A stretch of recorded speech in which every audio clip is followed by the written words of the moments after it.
Morning everybody, this is Jeff Williams from Veterans United Against Suicide. Firstly, I'd like to apologise for my appearance. I'm not having the best of days today, but we're all entitled to a day like that, and I think it's good for the soul to take a bit of a just relax a little bit. It's been quite uptight recently, so I thought I'd share another story with you. This is video number 6, I believe. And this is really carrying on from when we completed deal. So what happened back in the day was the junior Marines did 20 weeks down in Deal, and then they moved to Limpston, where they then did some more training and the preparation for the commando tests. And having watched that fantastically put together series commando on Sunday, it's clear that the standards haven't dropped. I thought some of them lads were just remarkable, in fact very, very good. So anyway, we were young lads like they were, or they are, and we travelled down to Limpston, not quite sure what to expect. I mean, the difference between Deal and Limpston was massive. And we weren't really prepared for that, I don't think. Deal was 5 or 6 troops going through training. Maybe the Royal Marine Band were there. Really, that was about it. But when we got to Limpston, remember we pulled up at the gates, and it got, Commando Training Centre Royal Marines, and it was like gulp. We drove through the main gate and down the main drag, and all eyes, watching everything, looking at everything we could possibly look at. But Limpston was so much more busier. And my first reflections were how busy it was. Bear in mind there was senior command courses taking place, junior command courses taking place. There must have been about 10 recruits, squads going through at that time. What else was there? Well, it was just immense. And the first thing I remember is we pulled up outside the accommodation block, and we all started getting off. It's the old accommodation blocks down by the River Ex. I know a lot of the lads now obviously come in by train, but that station didn't exist at that time. And we arrived anyway, and we came out. And I remember seeing one of the troops, I think it was 89 troop. Now, they'd been at Deal with us, and they'd left about 6 weeks previously and gone to Limpston, obviously. And we saw them, and they were carrying, I've got the picture completely firm in my head. They were in a squad running with SMGs, and we hadn't even touched the SMG at that stage. And they were coming up from where you do the weapon training, and they were doubling along with their cat comforters on, and they really looked so much maturer, so much harder. They'd grown so much in 6 months. It was unbelievable. In 6 weeks, it was unbelievable. I remember looking at them thinking, oh my God, look at them. And that'll be us in 6 weeks with a bit of luck. So anyway, we started to settle into Limpston and the routine. We weren't given much time really. We were straight into it, straight into the training, weapon training, followed by physical every day. And then we got introduction to the Tarzan Assault course for the first time. And I remember the first couple of nights we'd gone out, and there was a troop doing it, and we stood on the bank and looked down on it and thought, bloody hell, that looks unbelievably tough. And there was a couple of things that I struggled with, and again, I openly admit, far from being perfect. Brummy lad, I'd never climbed a rope in my life, so the 30-foot ropes were really daunting. We'd learnt the technique while we were at Deal, so I'd got an idea, but really used to struggle. And I don't think we had done 30-foot ropes, to be honest with full kit on, and so I was a bit worried about that. And I'd never been strong upper body. I'd always, I could run, I'd strong back and all the rest of it. But I used to struggle with anything, with arm to body ratio, weight to ratio stuff. So watch these lads running around this assault course, and the only thing I was worried about was the monkey bars. And really strange, could do all the rest of it, no problem at all, but I could not do them bloody monkey bars.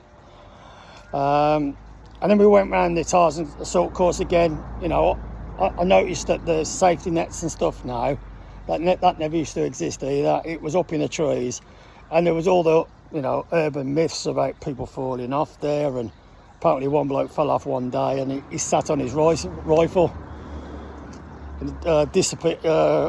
The muzzle disappeared up his backside, up to his foresight apparently.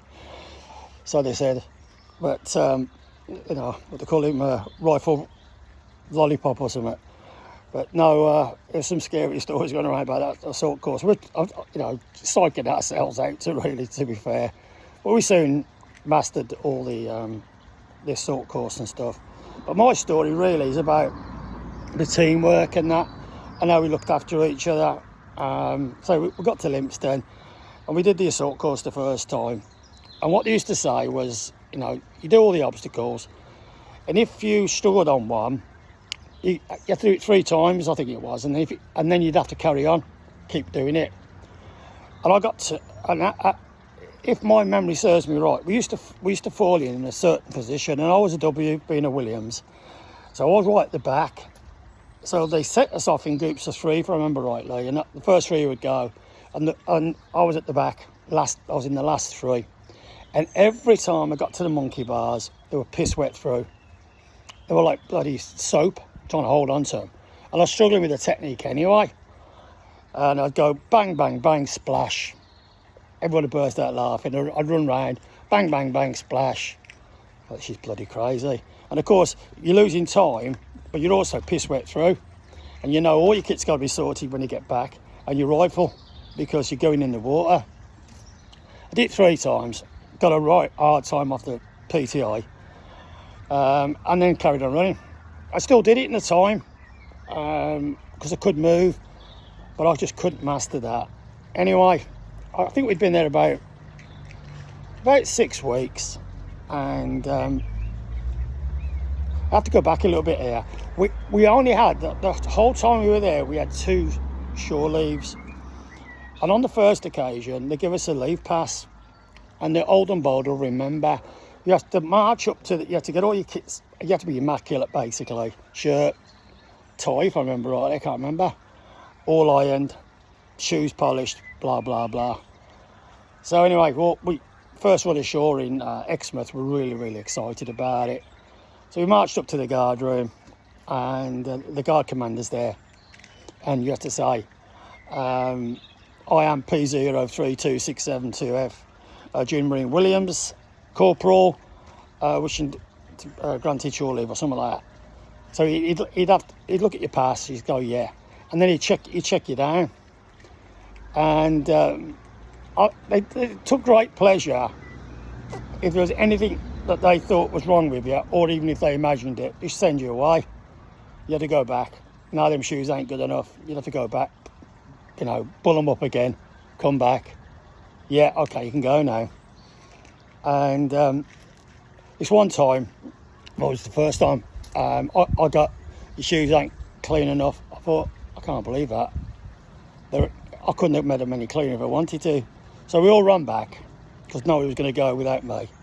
So we went back, polished them again, went up, said, no, they're still not good enough.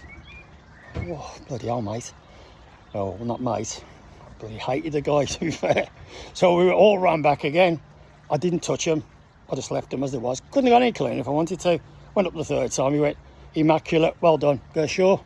So off I went, and had a great night out. Come back. And then the next time was about 2 weeks later. We got another leave pass, and I thought to myself, and I still hadn't cracked the monkey bars, so I'm not sure who it was. I think it was Taffy Bard. About 5 of us, and they could all do the monkey bars, but I said I couldn't bloody do them. Saved my life. I was doing upper body strength and lifting and shifting and trying to do all sorts, trying to build myself up. And I starts putting my civvies on. Made sure I weren't going to get bounced back this time. They're absolutely immaculate, everything ironed, clean as anything. Goes up to the comes out the accommodation. The guys went, "Where are you going?" I said, "I'm going to we're going ashore, aren't we?" They went, no, we're going down the bottom field. I said, "What?" I said, "Follow me." So they marched me down to the bottom field, the 5 lads. And I said, "What are we doing?" They said, "We're going to do the monkey bars now." I said, "What do you mean?" "I've got my bloody civvies on. Got ready to go ashore." They went, "Go and do the monkey bars. If you want a motivation to do them monkey bars, do it now. Because if you fall in, you ain't going ashore, mate." And you know what?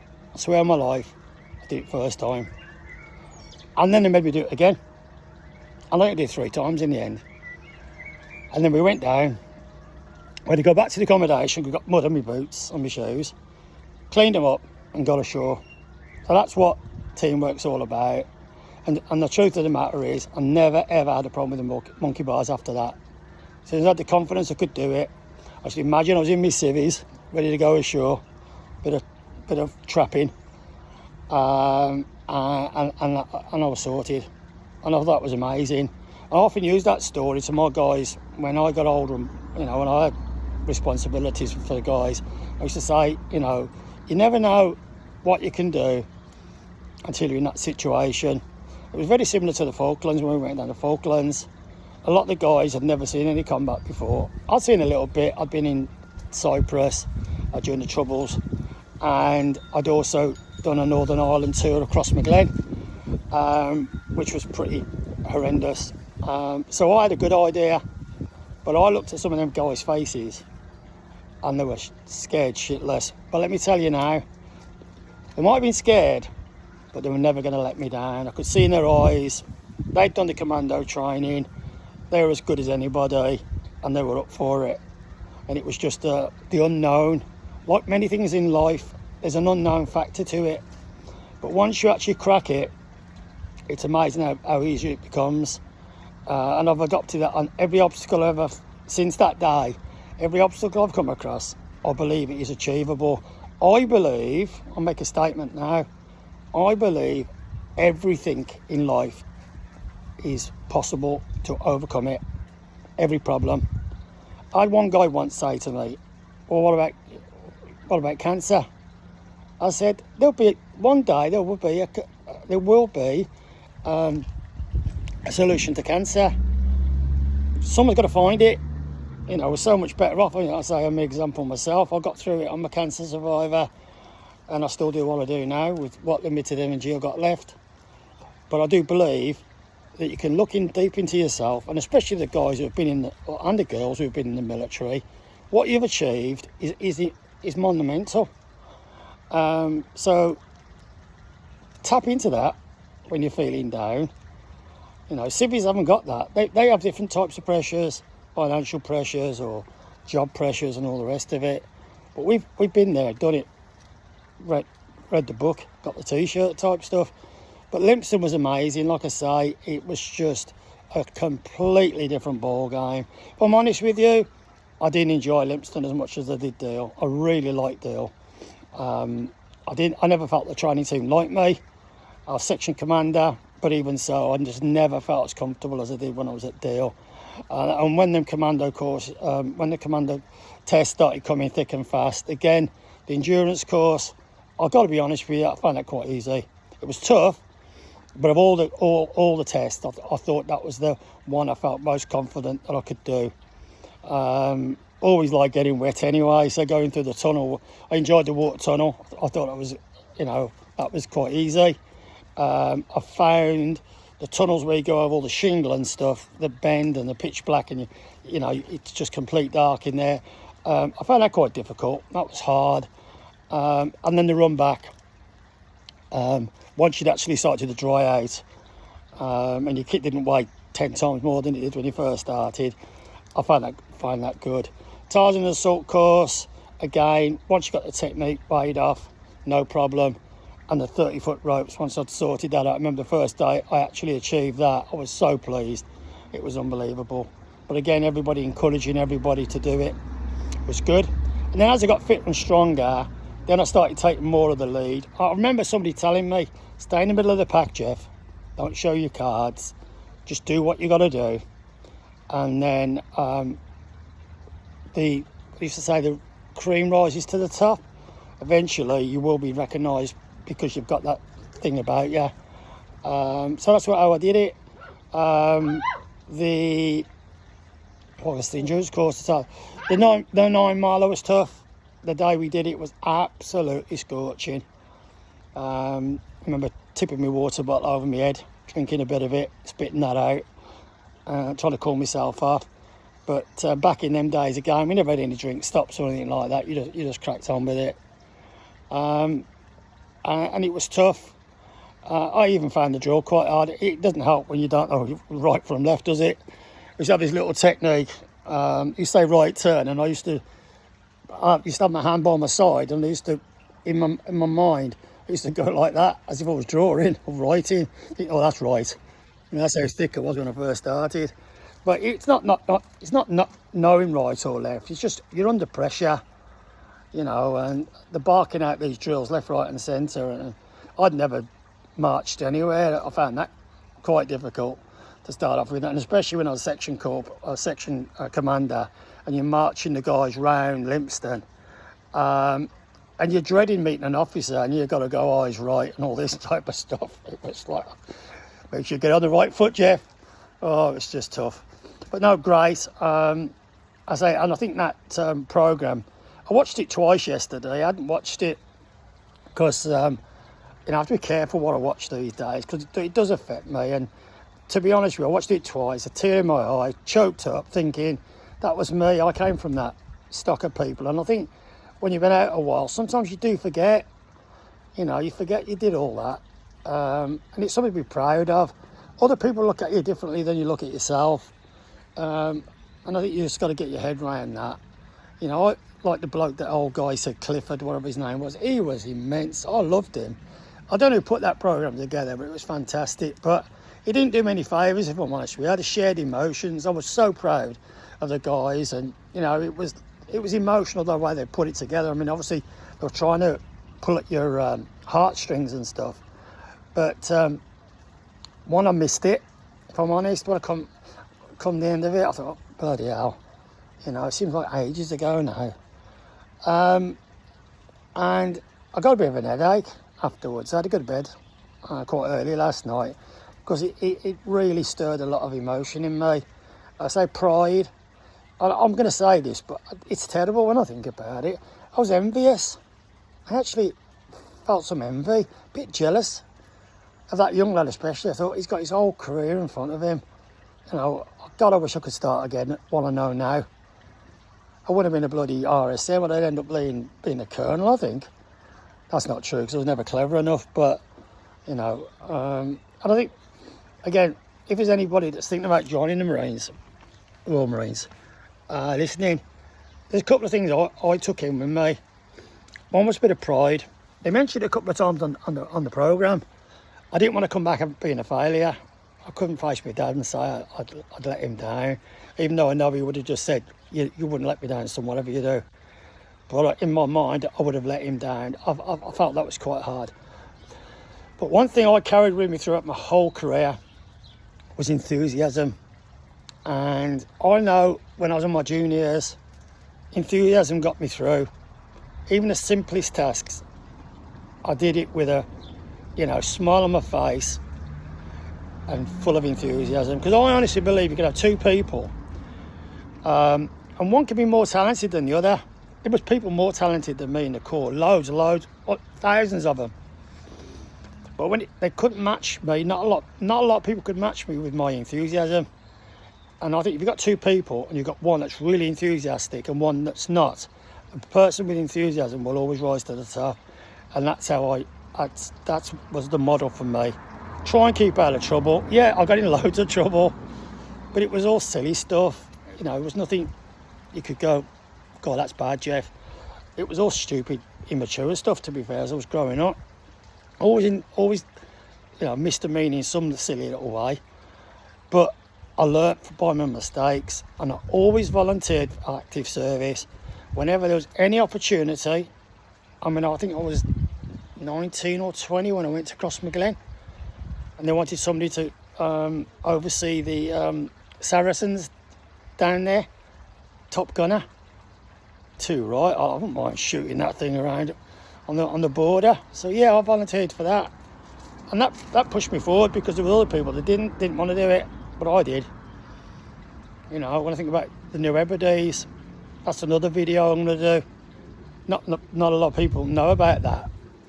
Look it up if you get a chance. The Coconut War, the New Hebrides, now called Vanuatu. I was heavily involved in that, and that's a great one, which I'll probably do that one next.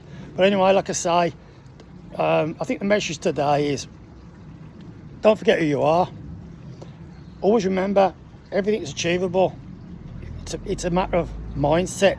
In the Royal Marines, we say a state of mind. It is a state of mind.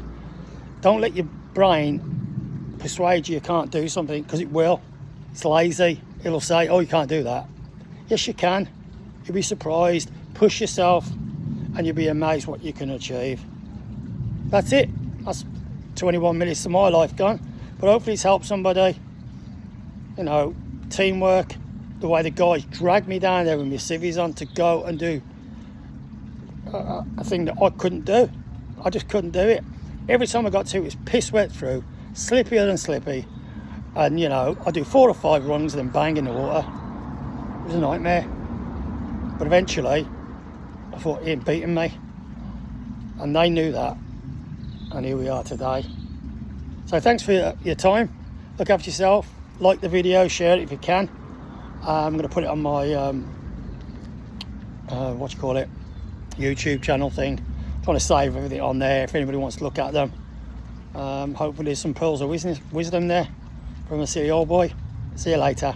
Look after yourself, troops. All the best. Bye bye.